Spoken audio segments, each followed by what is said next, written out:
Hello, I'm Dylan. And I'm Keon. And this is Trust Your Doctor, that podcast where the title has nothing to do with the story because this week we listened to Phantasmagoria. Written by Mark Gatiss. Directed by Nicholas Briggs. And released in October 1999. Gonna party like it's 1999. Yeah, we're gonna party like it's Y2K and the world's ending. I don't think anyone actually believed the world was gonna end because of Y2K, did they? No, there were some pretty big scares. Actually, yeah, maybe I'm overestimating the human condition. There were people who quit their jobs, sold all their stuff, spent all their money. And there were the people who were like, I'm gonna live off the grid, man. I'm gonna go out into the wilds of Wyoming. Nothing wrong with that. Yeah, but they only did it because they thought the world was going to end. Kind of weird and if then when you it did. didn't, they're like, oh, dang it. It's like how the world was supposed to end in 2012 as well, because the Mayan calendar predicted it or whatever. Yeah, there's, I guess these are conspiracy theories, but there's, I don't know if it's research or their stuff is like, oh, this weird stuff happened in 2012 and it's inexplicable. It's all leading up to something greater. Probably has something to do with that Berenstain-Bears thing. You mean the Mandela effect? Yeah, but whatever. It's called the Mandela effect because apparently a bunch of people remember Nelson Mandela dying in prison, which isn't what happened because Mandela actually lived through prison, got released, and then became president of South Africa. But apparently there's a lot of people who remember him dying in prison, so it's like alternate timelines. Yeah. Sort of, just it's the same for the 9/11 thing. A lot of people remember seeing the first thingamajig get hit. Tower. I don't know why I called it a thingamajig. You said you'd never forget, Keon. Never forget 9/11. Which apparently that wasn't televised, but I don't know. Even I know where I was on 9/11, and I was in South Africa, and in a country on the that's where you opposite were. side of the world. No, but I remember hearing about 9/11 in first grade. Huh. Was it Anyway, first grade? Might have been grade 0. it was kindergarten. Yeah, For me, would have so I been don't grade know. 0, I think. Yes, Yeah. yes, it was grade 0. Anyway, we looked up what Phantasmagoria meant, and it pretty much has nothing to do with the events, the few events, I should say, of this audio. Here, let me read the introduction to the Wikipedia page. Phantasmagoria was a form of horror theater that used one or more magic lanterns to project frightening images such as skeletons, demons, and ghosts onto walls, smoke, or semi-transparent screens, typically using rear projection to keep the lantern out of sight. So the only word in or only two words in that sentence that had anything to do with this was Phantasmagoria, because that's the title, and demons. Yeah, I guess. And demons, because they thought he was a demon, but he wasn't, so. Slash ghosts, because they thought it was a ghost, too, but yeah. Yeah, and there wasn't really any projection in this story. There was a lot of card there was actually playing. a lot less projection than in Bang Bang a Boom there, with all the psychic projection in that one. There was card playing. There was lot of highway robbery. Yeah, literal highway robbery. Yeah. There's a lot of just sitting around discussing things. Well, that's what you typically do in a card game, right? What you typically do in a Doctor Who story is you sit around and discuss no. things. If Doctor Who stories have shown anything, it's that they don't just typically sit around and talk about things happening, and at least they make an attempt. They did just pack everything into the last 10 minutes, though, really. It's events of this were pretty sparse. Few and far between. Yeah. Well, so I remember it beginning with the Doctor trying to explain to Turlo what cricket is, and he's like, it's the greatest game in the universe. So I guess they're really playing up that thing that the Fifth Doctor likes cricket for some reason, which was never a big thing on the TV show. Yeah, no, Black Orchid, he plays it in his outfit, I guess.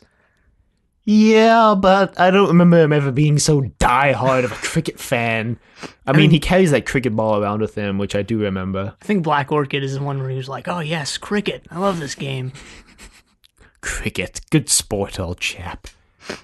Maybe it is the greatest game in the galaxy, or whatever he says. It is, obviously. I don't know, I don't even know how to play it, so I guess it's kind of like baseball, but lower. Baseball and cricket come from the same sport, which was called rounders. But I'm not going to try to explain what rounders is because I don't know. But I do know how to play cricket. I used to play cricket, actually. which is how I can say definitively that it is the greatest game in the universe. Yeah. Including all those other planets we just haven't been to. Cricket is the best. They'll just have to, okay, never mind. Learn how to play cricket. And one of the things I think right off the bat that annoyed me about this was I guess it's called 3D sound, audio, whatever. I don't know what it's called, but you could really hear the direction that the voices were coming from. So, like, if the Doctor was on the left and Turlo was on the right, then that's how you'd hear it if you're listening with headphones, which I was. Mm-hmm. And that was kind of cool for the, like, mysterious alien beings or whatever, because it made them sound kind of otherworldly. Those guys also talked really close to the mic, whispering, so kind of like NPR or whatever, but that was kind of annoying. For them, it was kind of cool because, yeah, it just made them seem more alien or whatever, but I don't know, for the entire thing, it was just like, okay, I didn't have a problem with it. I kind of liked it. I like that it got you more immersed in the story because you could actually tell where everyone was standing, when you're listening to it, which is, like we said, something you can't really do in an audio because there's no visual component. So having them make it sound like they're on your left or on your right, I think gives you a better sense of space, for me personally. Yeah, it was pretty cool because, like, none of the other audios that we've listened to, I think, really did it that much. Mm-hmm. But, I don't know, it just annoyed me for whatever reason. This was also really immersive, like, with the big catastrophe at the end, because, you really die. This audio actually does kill you. So... It's the videotape from Rings or whatever. You watch it and you get 7 days and you die. Anyway, no, that doesn't happen. In case you were planning on listening to this, you can do so safely. Well, I listened to a podcast once that was like a modern day radio drama where the whole premise was there was this audio file that when you listened to it, it basically made you really sick and then you died. And then in like part 4 of it, they play the audio for you, and they're like, "Well, so you're probably gonna die now." And I'm like, "Yeah, right, sure." And then, much to your surprise, it really happened. No. Well, if they had played it off more seriously, maybe I would have actually believed it. But the whole thing felt really campy. Anyway, kind of weird that this week they did that whole 3D sound thing more because for some reason the Doctor Who episode, the reboot episode for this week, is supposed to be really scary, and they released like a 3D sound version of it to make it even more immersive. And they released like a trial clip of it, and I listened to it, and I was like, that might be kind of scary if I knew the plot of the entire episode, but I haven't watched it yet, so I don't know. Probably also going to watch it in like broad daylight, or at least with the lights on, maybe with a snack or something, so... Yeah. I mean, you could turn off all the lights, shut all your doors, and watch it at midnight if you wanted to. Yeah, but who would go through the trouble? I mean, really, I wouldn't. People who want to be immersed, I guess. Anyway, the Doctor and Turlo land in 1702, England. Yeah, the day after William of Orange has died. Yeah, that wasn't, I don't think, too big of a plot point. No, it only existed to give a date because the Doctor picks up a newspaper and it's like, William of Orange just died yesterday. It's like, okay, well now we know exactly what day this is set on, like down to the minute even. Yeah, really needed that, Mark Gatiss. Thanks. Okay, no. It's not a bad thing, but it doesn't really add much in my opinion. Maybe because I'm not British, so yeah, I don't know. Maybe. William of Orange, who was William of Orange? Wasn't he Dutch?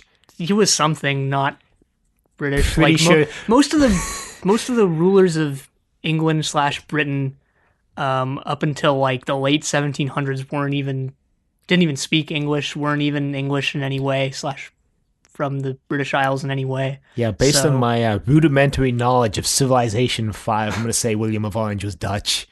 So then we get Nicholas Valentine playing cards, and they like really play up the fact that he's wearing gloves while playing cards.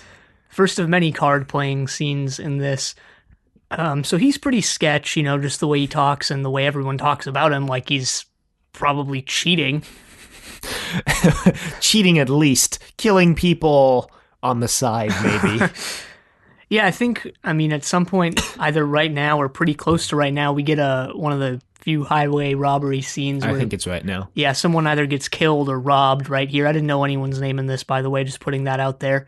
And I actually spoiled the Billy entire. Lovemore. Yeah, so that was him. I spoiled the entire story, by the way, when I was trying to look up the cast and find out who was who. I just randomly scrolled past the summary and saw almost all the major events out of the corner of my eye. Because on the wiki page, they put, like, right at the end of the first paragraph, the biggest reveal of the story is blank. And it's like, wow.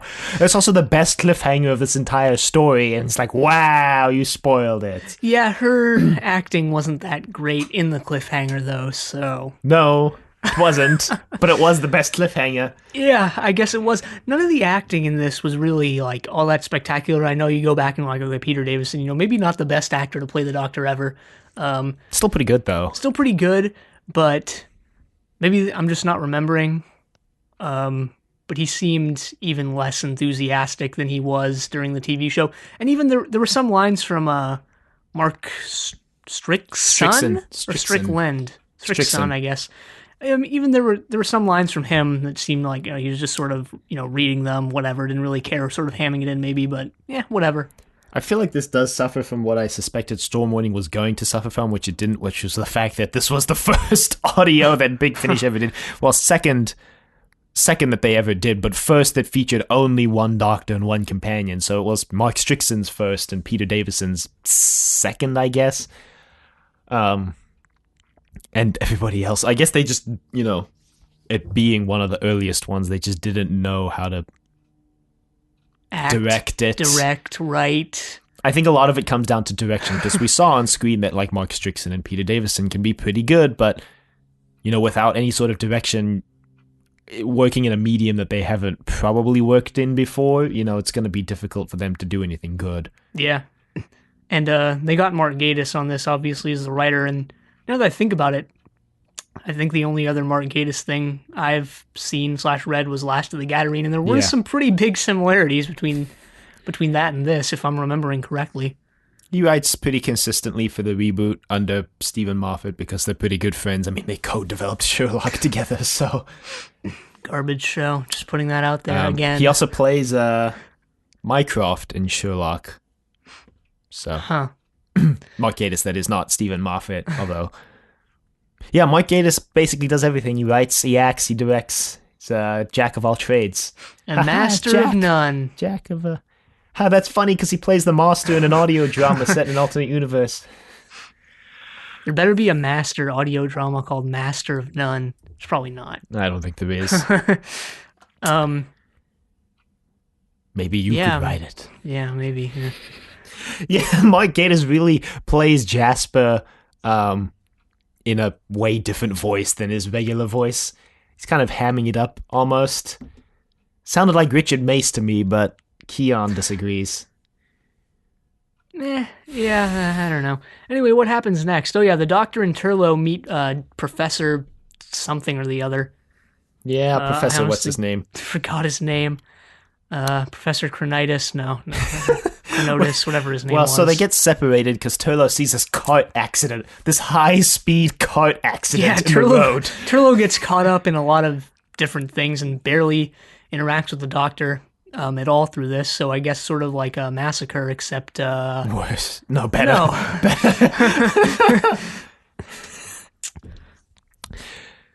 And it doesn't feature a crappy Doctor lookalike, so the Doctor is just kind of messing with this professor, I guess. He's like, yeah, so time travel is real, I'm an alien, I'm from another universe, and the professor's like, okay, sounds cool. Yeah, probably one of the most accepting people in 1702. He also has a niece named Hannah? No, I think it was just his maid. Pretty sure she was just his maid. And Turlough... Yeah, so part one ends with Turlough getting involved in this cart accident. He sees his people get injured, and he's like, whoa, better go help those people. Yeah, you think, or at least I thought, that there was some sort of supernatural event at the end of one, based on the sound effects, but I guess there wasn't. I mean, maybe there was. I don't really know. Pretty sure it was just cart running off the road. The sound effect, well, I don't remember exactly what sound effects they were, but I just remember thinking, man, these sound effects make it seem like something supernatural is happening, but I don't know if it is or not. Well, something supernatural is happening in the sense that there's aliens afoot. And something supernatural in the sense that it's incredibly natural happens when they play cards and nothing. So you're saying it's supernatural for them to do that? Yeah. It's very, very natural and not out of the ordinary at all. The Doctor plays cards with Hannah. They play Patience, which I don't understand how they can do that because if you didn't know, Patience is just the British name for solitaire. Oh, yeah, I didn't know that. I didn't know what Patience was. I thought it was just them not doing anything and sitting around being patient. Nope, it's solitaire. Came to America, I was like, let's play Patience. And everyone was like, what? And I'm like, you know this game? And I explained it, and they're like, no, that's solitaire.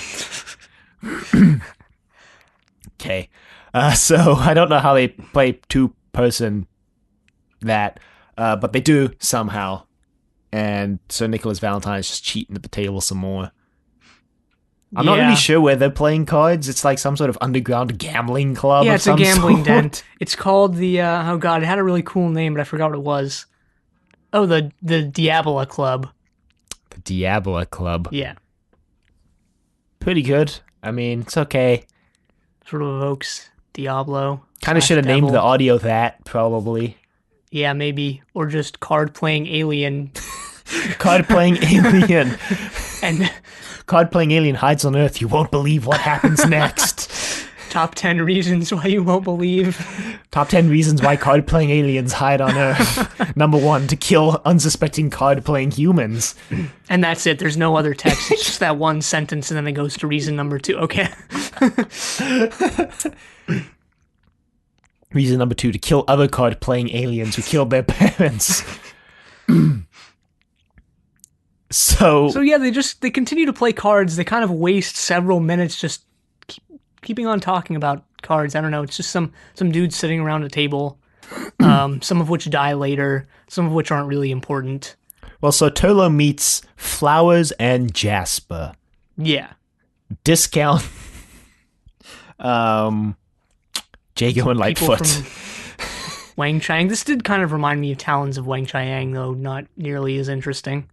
Probably because of the setting and the overly British card playing. Yeah, I mean, in terms of its like relation to Last of the Gadarene, one of the reasons why I liked Last of the Gadarene a lot was because the setting was really interesting and had a lot of personality. But here it just sort of didn't. So then again, that was a book, and then this is what, a 2-hour-ish audio? Hour and a half. Hour and a half. Yeah.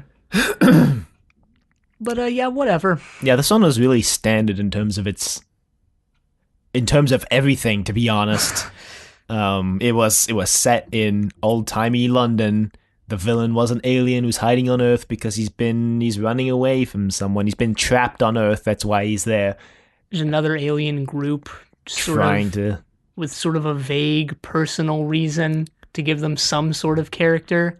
You get some scenes of not really vague, but not too in depth. Alien on Earth talking with their superiors, I guess. They're like, oh yeah. I found him. He's talking with her superiors who talk like this.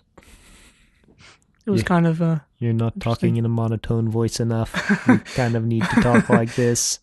So she's like, oh, the other villain. Oh wait, no, she's like, we've made contact with the person we're looking for. He's definitely on Earth. And the way they play it out, you kind of think, well, maybe she's looking for the Doctor. Yeah. But then at the beginning of part 3... You kind of know it's Nicholas Valentine. Like, if it's not the Doctor, then it's him. Yeah, like, come on. Yeah. At the beginning of part 3, they're like, we have another alien here. It seems to be a complete coincidence that they've arrived here. And I'm like, yeah, it is kind of a complete coincidence that they've arrived. As usual. And if you think about it, the Doctor doesn't really do anything to resolve this story at all. I mean, he blows up the ship at the end, but like... Yeah, come to think of it, the Doctor and Turlo really don't do anything other than observe these events play out. So Turlo's with Jasper and Flowers, and I guess they go see like a show or something, and they go to the gambling den again, and I don't know, Flowers gets separated from them. Turlo makes a lot of comments like, man, I really hope I'm able to get back to the doctor at some point, but doesn't really make Make any any effort effort. to do that at Yeah, the all. doctor's making the same comments like, man, I really hope I can find Turlo, but then makes no effort to find Turlo. Um, he does once he finds out where Turlo is, and he's like, "Oh, I guess we should go there." Yeah, he makes an effort to find Well, Turlo once he already knows where Turlo is. Nice. And the reason he finds out where Turlo is because he's investigating something completely different. And then he's like, "Oh yeah, Turlo's." I don't know how he knows this, but I do seem to remember some line where he's like, "Oh yeah, that's where Turlo is." Yes, because episode 2 ends, or part 2, ends with the scientist showing the doctor his experiments, which the doctor has been talking to him about because they found some sort of alien transmission. So they replicate the experiments, and the doctor's like, wherever these alien transmissions are coming from, I'm sure Turlo will be there. Yeah, I guess that was it. He mentions the radio waves, which obviously they don't know about because it's the early 1700s. Yeah, and they just kind of accept that it's radio waves, and then They go to a library and then they're like, "Well, that was a false lead." No, really. I don't know what the doctor expected to find there. Oh yeah, they go to the TARDIS, so they're doing the season 20 thing where every episode had to feature the inside of the TARDIS for some reason. Yeah, and Professor Dude is just like, "Wow, that's really amazing." The doctor's like, one day we could sit down and explain it, but we just don't have the time. I'm like, really, doctor? It's not like there's anything pressing for you to engage with right now. Mysteriously, Hannah has disappeared, and Billy Lovemore. Yeah, Billy Lovemore has been murdering some more people. We also cut to some, I don't know, underground holding cell where Valentine is keeping his victims or whatever. So that's pretty suspicious. Pretty suspicious. I'd say it's very suspicious. Yeah. Billy Lovemore is apparently this really famous highwayman, so when in episode 1 they get robbed, he's like, "You've just been robbed by Billy Lovemore." And they're like, "Wow, Billy Lovemore. This is exciting. We'll be able to live off this story for the next 3 months." So maybe some commentary on upper class England in the 1700s? I don't know. Yeah, probably not. No, I don't know. So Billy Lovemore robs some people, and then Hannah comes back, and this is the part where you start to suspect, no, that's suspicious. Have you ever seen Hannah and Billy Lovemore in the room together? No. I didn't think it was suspicious because I already spoiled it for myself at this point. I kind of thought it was suspicious, but at the same point, by part 3, I just become so de-invested in the story because nothing was happening that I didn't really even care. But the way they reveal it is that she's talking to her superiors or whatever, and she's like, "The time is all," or he's actually talking as Lovemore. Billy Lovemore. And he's like, "The time has almost come to throw off my human disguise. I guess I'll miss the Billy Lovemore persona, but I think I'll miss Hannah more." And he morphs into Hannah. And that's how they reveal it. It's a good cliffhanger. I think probably one of the best on the show overall because it's big reveal about someone who's not the villain and not the doctor. Yeah, it would have been better if you actually, I don't know, maybe cared. But yes, I agree. And I knew Hannah wasn't going to be a companion, obviously, because I spoiled it. But, she does fit into the companion role kind of quite well, right? She's sort of a personality-less teenage girl. Not all of the teenage girls were personality-less. No, but a lot of them were. And not all of them were from England. No, but a lot of them were.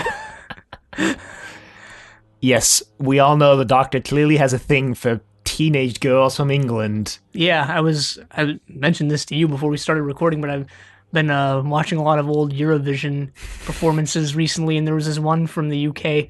I think it was from 2007.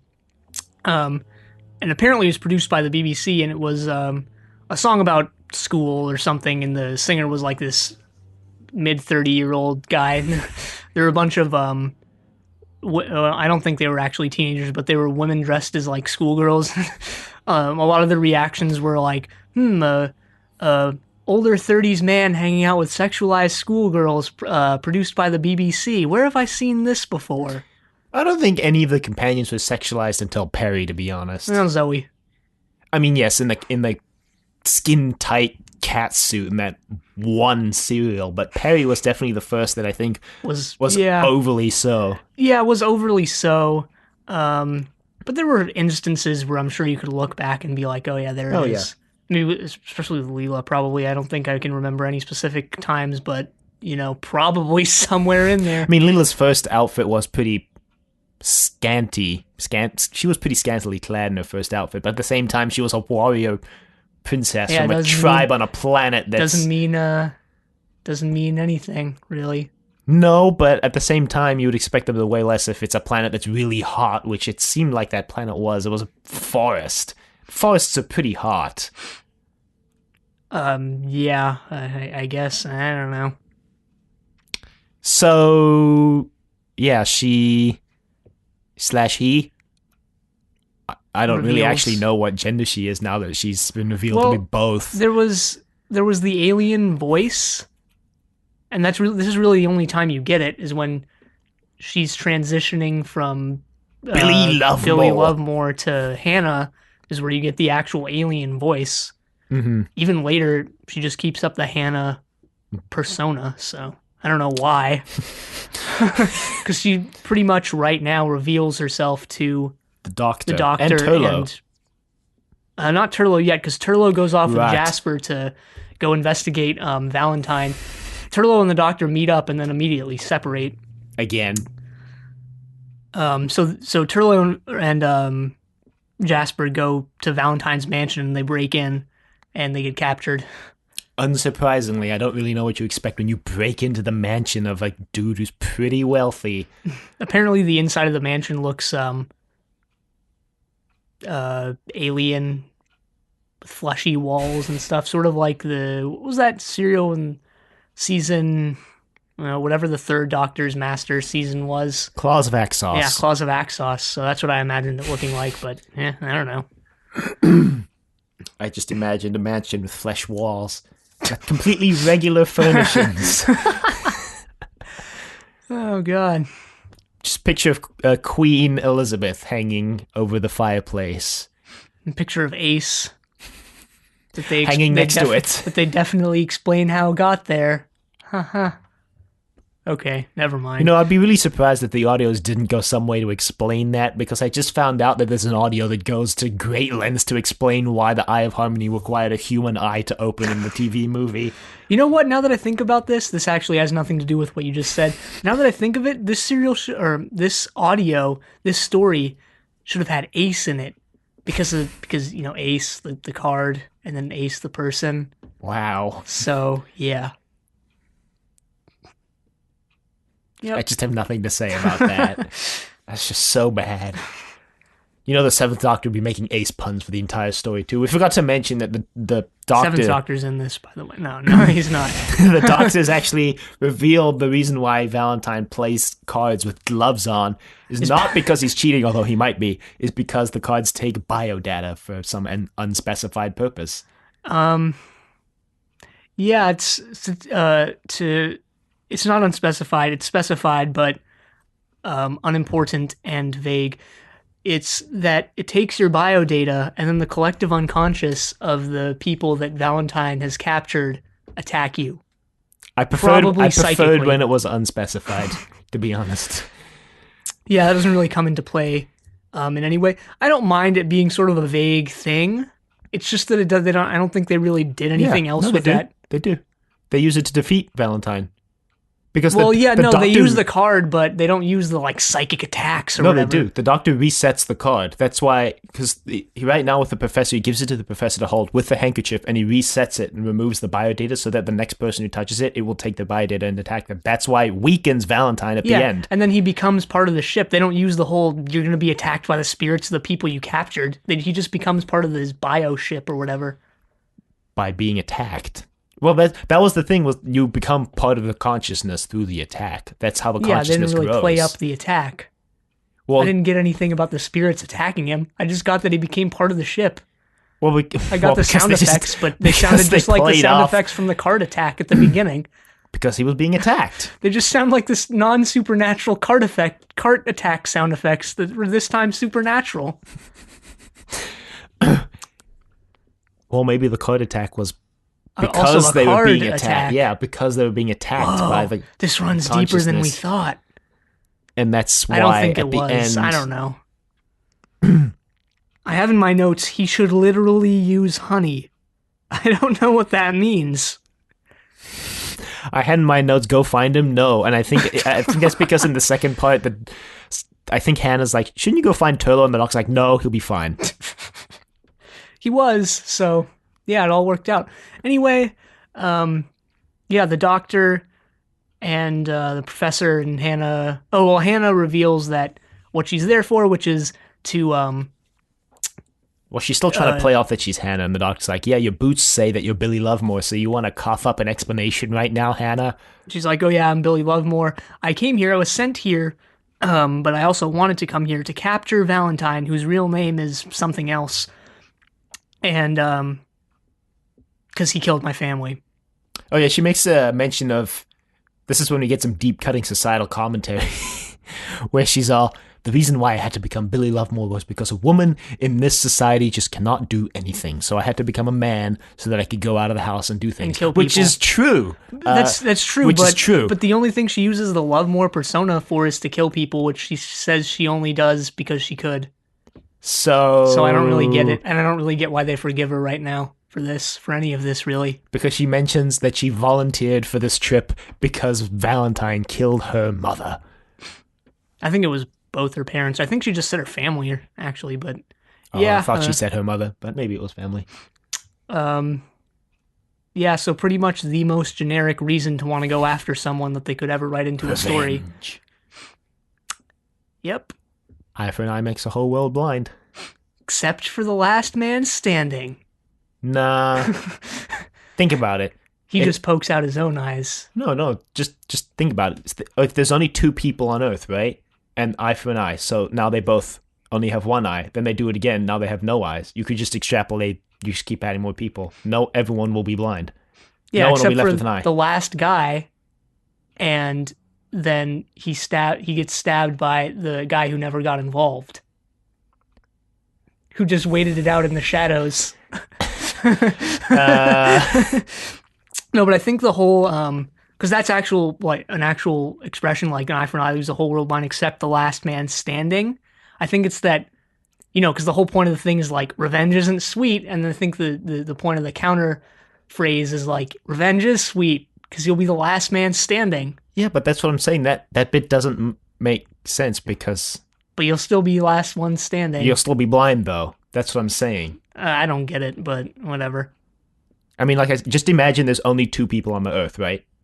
Okay, that would suck. So you go eye for an eye, right? So you each poke out the other person's eye. Now you both have one eye, right?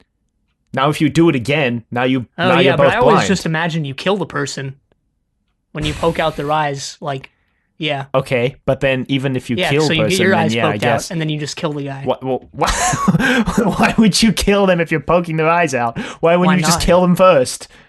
I Not don't that I'm know. condoning killing people, I don't know. but Why? Yeah, you could, though.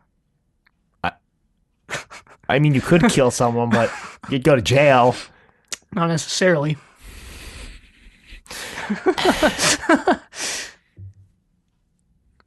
Yeah, I feel like the last man standing bit then doesn't apply to the whole eye for an eye thing, which I always assumed literally meant eye for an eye. Yeah, I don't really know. Well, anyway, yeah. Anyway, they decide to go to the mansion. They sort of rescue Turlo and Jasper. And then Hannah gets her revenge, and then it ends. Well, so Hannah sacrifices herself. Yeah, she dies, so that's how it ends. And then the doctor and Turlo's like, I'm not going anywhere, doctor. And the doctor's like, okay, well, I'll just leave you in 18th century London. And he's like, just kidding. I'll help you blow up this ship and then we can leave. And they do that. Oh, it actually ends. It ends on the dumbest ending possible because the doctor doesn't even say anything of consequence. He says some random throwaway joke that's like barely even related to what they said, and I don't even remember what it is. Yeah, that makes it better.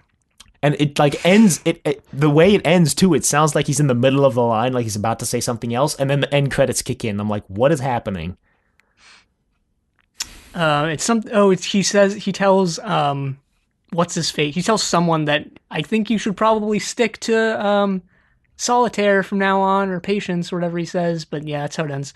So, but they actually, the doctor tells Turlo to go get the book that he put the card in, and Turlo doesn't get it. Probably because he wasn't around when the doctor explained what the cards are, so don't know why the doctor thought that was a good idea.